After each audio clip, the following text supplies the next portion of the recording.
we have this tradition of open mic on sharing crazy stories, and we all have them from the aviation business. And so you must have a few that you can share that pass the censors. But what kind of crazy stories you got to share?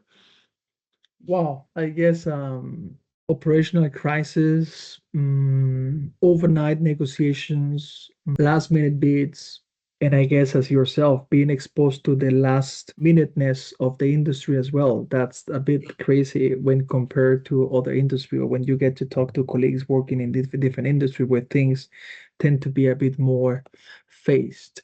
There is Yeah. still, no matter how complex the industry is, and how process driven it is, there is room for items which are basically falling in or in a last minute fashion. But that's more or less the craziness. I mean, there is hard work, endless time dedicated to improving yourself, educating yourself, but also making sure that the company you're building, the business you're building, the business you're operating gets up to speed, meaning it's able to embrace novelty, changes, and being able to compete because this is really a very competitive industry.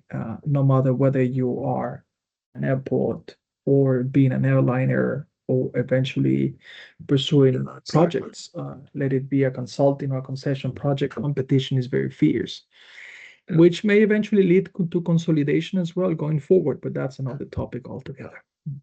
Yeah.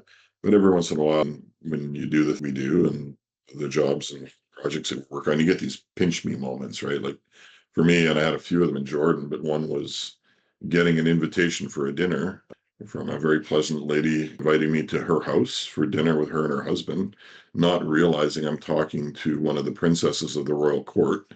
And three Oh, nights later, I'm in a dinner with a bunch of diplomats and a bunch of royal family members and my wife in the former home of King Hussein, right? And you sit there and you look around and you're looking at all this environment. You go, how does this farm kid from Canada end up in this situation? It's a mystery, and you never know where you're going to end up in the crazy situation you're going to be in. And I remember driving home that night with my wife, and we had different things going on. Like she was split up with another group, and we start.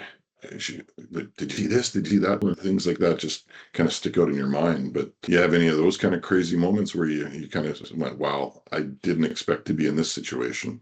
yeah, as you said, I mean, meeting public officials out of the blue, being next to a presidential candidate, and you are Yeah, taken yeah. as being in support of that candidate. And of course, you No. are not. You just, into a picture for the sake of trying to do a project. But there's plenty of that. But I guess it's the beauty of that you get to meet not only politicians but also royal families, as you mentioned, but also people from different background, different cultural background. It's just enriching you. Huh? You get The to real people, right? Exactly. well, we are real Exactly. people. I tend to think that Yeah, we're yeah, real exactly. people as well from a different part of the industry. But all this is just very much enriching that this is really craziness at the beginning, yes, but it's just preparing you for everything. I guess you gotta, I guess the thing is that you gotta be comfortable with the unknown in this industry. Every day is just so different to the other day, and you cannot just plan it. I mean, of course, you gotta have certain discipline in planning your day, planning your future, Yeah, meaning yeah, your projects and your business, but it's just anything can happen overnight. Yeah. And so yeah, that's what it is. And so-called craziness, having the chances of meeting people of that type, but being involved in projects of all types, the traveling is just equipping you with the tools so that you can eventually tackle situations which are unknown for you, exactly. or situations you have not prepared for, you didn't go to school for, so to say. Exactly. There's some of that stuff that you don't teach in airport management school.